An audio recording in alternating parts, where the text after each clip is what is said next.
Dentro do moderno parlamento escocês existe uma casa que já viu de tudo.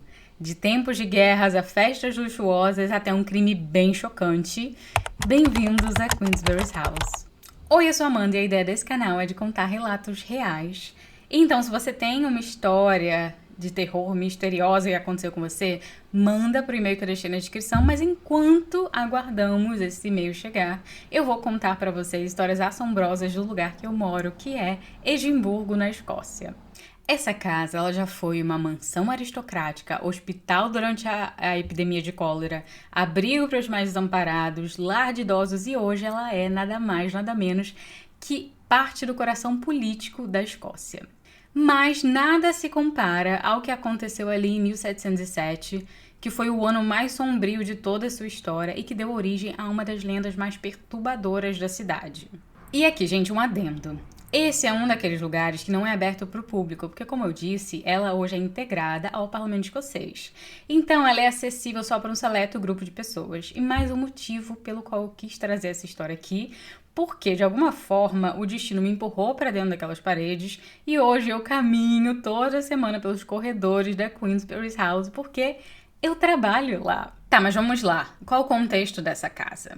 Ela foi erguida em 1667 como uma mansão luxuosa e um símbolo de prestígio, e ela foi adquirida em 1686, então ali uns 20 anos depois, pela poderosa família Douglas, uma das mais influentes da nobreza escocesa.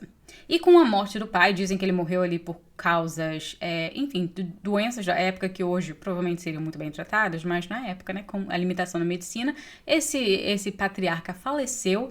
E quem herdou ela foi James Douglas, o segundo duque de Queensberry, que era, na verdade, um político bem ambicioso, que ocupou cargos de enorme peso, e ele acabou, na verdade, sendo o principal articulador do Act of Union de 1707, que foi que uniu a Inglaterra e a Escócia sob um único parlamento.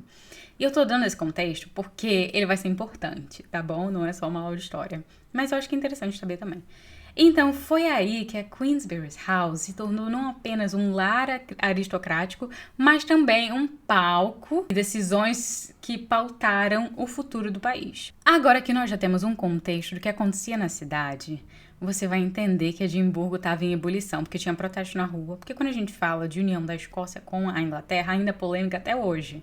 Inclusive, temos um partido que está aí lutando pela independência. Então, assunto delicado. Naquela época, então, onde o momento histórico estava acontecendo, tinha gente protestando, tinha gente festejando nas tabernas, e assim, a noite que o Act of Union foi assinado, não só foi um momento histórico, como deixou outras marcas na cidade. Como eu disse, o herdeiro da casa, James Douglas, foi um dos que orquestrou o Act of Union. Então, o que vocês acham que ele e a família e a casa inteira fizeram na noite que esse ato de união foi assinado? Foram festejar. Então, todos eles, a elite principalmente, mergulhou nas festas e a casa do Duque, como eu disse, um dos grandes arquitetos, não foi diferente, foi às ruas celebrar. Então foram criados, familiares, convidados, amigos, todos partiram e pela primeira vez em muito tempo aquela mansão de pedra ficou entregue ao silêncio. Mas a verdade é que naquela noite a Queensberry's House não estava completamente vazia. Entre aquelas paredes permaneceu alguém. Quem era essa pessoa? O próprio filho do Duque. À primeira vista a gente pode pensar o quê? Um jovem aristocrata, cercado de privilégios de luxo, não estava afim de sair, não foi porque ele ficou na casa, mas a realidade era bem diferente do que a gente pode imaginar à primeira vista. O filho do Duque tinha apenas 10 anos. Embora uma criança, ele era descrito na época como muito grande e desajeitado para a idade dele. E para o pai, o poderoso segundo Duque de Queensberry, esse menino era nada mais nada menos que um fardo, uma vergonha a ser escondida dentro daquelas paredes. Por isso ele não vivia como um herdeiro, mas sim como um prisioneiro. Taxado como louco,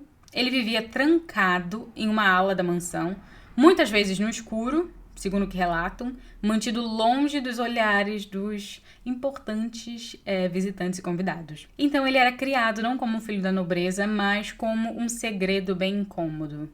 Na verdade, pelo que eu estava lendo, ele era tratado como um animal, gente, mas seguimos.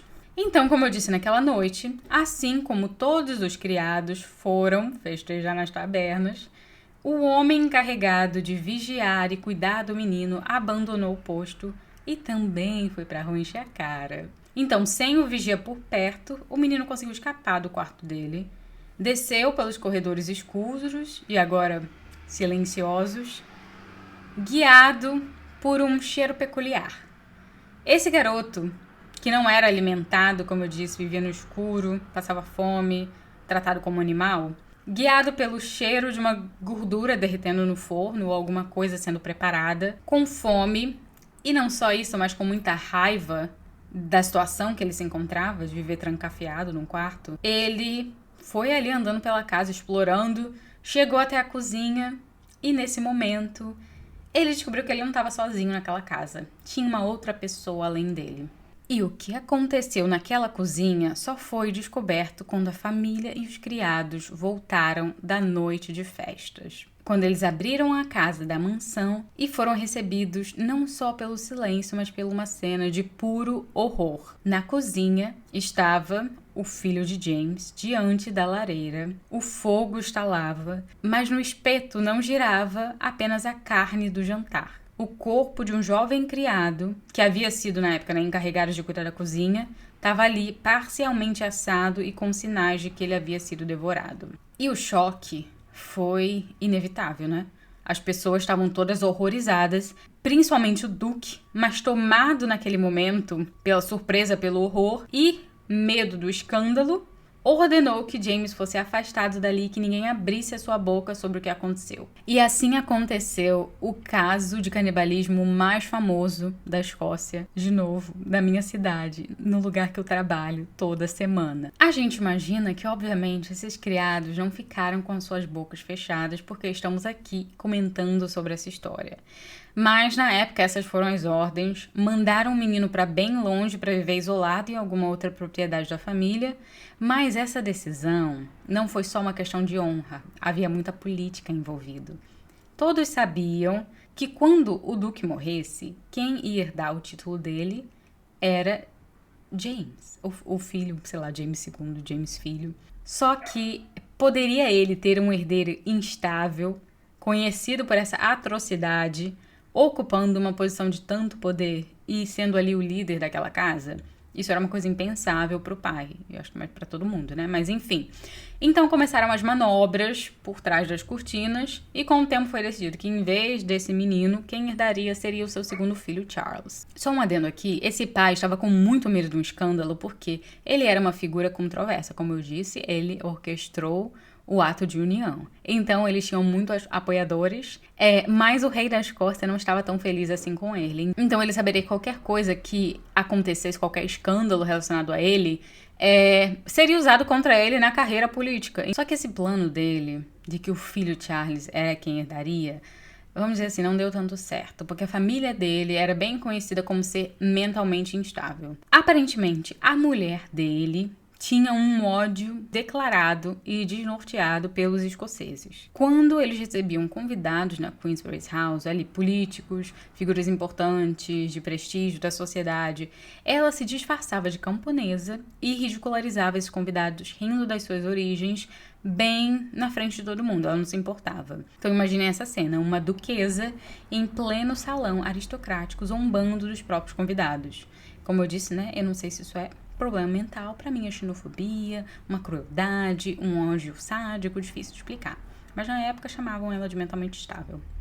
E também, né, como eu disse, o filho dele, Charles, não teve um fim muito bom. Anos mais tarde, nas ruas de Londres, ele tirou a própria vida com um tiro em plena rua. E tá aí mais um capítulo sombrio na história dos Douglas. Ele tinha um filho que muitos acreditavam, né, o primeiro, que tinha transtornos mentais.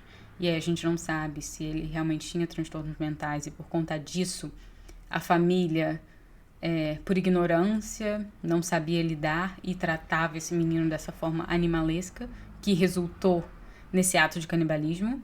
Ele tinha uma mulher meio estranha, sádica, cruel, que ria dos locais escoceses. E ele tinha um outro filho, que era ali o filho prestígio, quem ia herdar toda essa fortuna e que acabou tirando sua própria vida. E foi assim que, pouco a pouco, esse título de Duque de Queensberry se perdeu. Então, alguns dizem que ele foi vendido ou que ele simplesmente foi apagado da história e que a casa, a gloriosa Queensberry's House, foi deixando para trás todo esse glamour e se transformando em tudo aquilo que jamais imaginariam, né? Uma casa que foi berço da aristocracia, de fortunas, depois chegou a ser um quartel militar, um hospital durante os surtos de epidemia, abrigo para os pobres. Ela foi até uma cervejaria, até que anos depois, séculos depois, ela foi incorporada ao parlamento escocês. Agora, meus adendos e comentários. O fato é que a lareira daquela cozinha, onde tudo isso aconteceu, foi mantida e ela ainda está lá.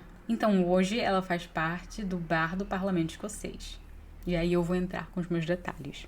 Eu não costumava acessar o meu trabalho por esta casa, porque ele tem diversas entradas, até que eu descobri que ela é a mais rápida para onde eu pego meu ônibus. Então, agora eu zanzo por ela todo dia. Acho que umas 2 semanas atrás, eu tive que acompanhar meu chefe num evento e nós fomos encontrar os convidados no bar do parlamento. E quando eu entrei, eu achei muito interessante porque o parlamento em si é muito moderno. Ele foi recentemente feito, acho que há menos de uma década atrás, por um arquiteto famoso. Então é tudo muito moderno. Mas esse bar fica... e ele tem uma atmosfera assim bem chique, bar sofisticado, mas ele é todo de pedra, porque a Queensberry's House é toda de pedra. E aí dentro desse bar, a primeira coisa que eu notei foi uma lareira. Eu falei que interessante, mantiveram essa lareira, tipo uma lareira de cozinhar. A gente fala lareira, mas é tipo a fornalha da cozinha, onde os serviçais cozinhavam para as famílias, ou as famílias mesmo faziam ali sua alimentação. Então essa fornalha foi mantida. Eu olhei e por algum motivo eu não conseguia tirar os meus olhos daquela lareira fornalha. E na minha cabeça era só porque ela destoava muito. Eu achava interessante que mantiveram ela como estrutura, mas ela destoava da estética, então eu falei, deve ser por isso. Mas depois de saber dessa história, eu acho que tinha algo mais que me atraía e puxava o meu olhar pra lá. Mas a história não termina por aqui, porque engraçado que quando eu comecei, eu ouvi algumas coisinhas bem por alto, porque enfim, ninguém fica falando disso no dia a dia, mas vira e mexe você ouve histórias, tipo assim, aquele corredor é habitado. A Queensberry's House é habitada, então não fica até mais tarde, porque senão é capaz de você ouvir e ver coisas. Mas eles dizem, os funcionários relatam que isso só acontece muito tarde, quando o parlamento está vazio, ou seja, todos os políticos, todos os funcionários foram embora e só fica mesmo o pessoal que está ali cuidando da limpeza ou organizando o bar até mais tarde. Quem fica é mais no silêncio que aparentemente esses espíritos lá se sentem mais confortáveis para aparecerem. E, inclusive, eu já esbarrei com uma história de um outro, na ala moderna do parlamento, né, que tem uma mulher que habita o 3º andar. Uma mulher que é vista pelos corredores e, inclusive, um cheiro de rosas muito forte, que é inexplicável porque as pessoas não entendem, não é tipo o perfume de alguém.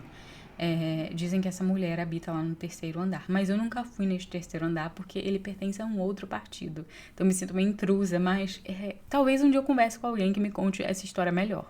Mas uma coisa que eu fiquei pensando porque eu ando por lá, né, e eu queria muito fazer assim um videozinho na encolha, uma fotinha, mas tem muitas áreas que não é permitido filmagem e tirar foto, e eu não quero perder meu emprego. Eu sei que muita coisa foi restaurada, mas por que só essa fornalha, lareira, fornalha, permaneceu? Apesar das paredes, da fundação, essa é a única, peça histórica da casa que foi mantida. E eu acho interessante pensar nisso. Será que tentaram fazer essa retirada? Porque, ela não é utilizável, primeiro. Ela não está num lugar onde ela como eu posso dizer?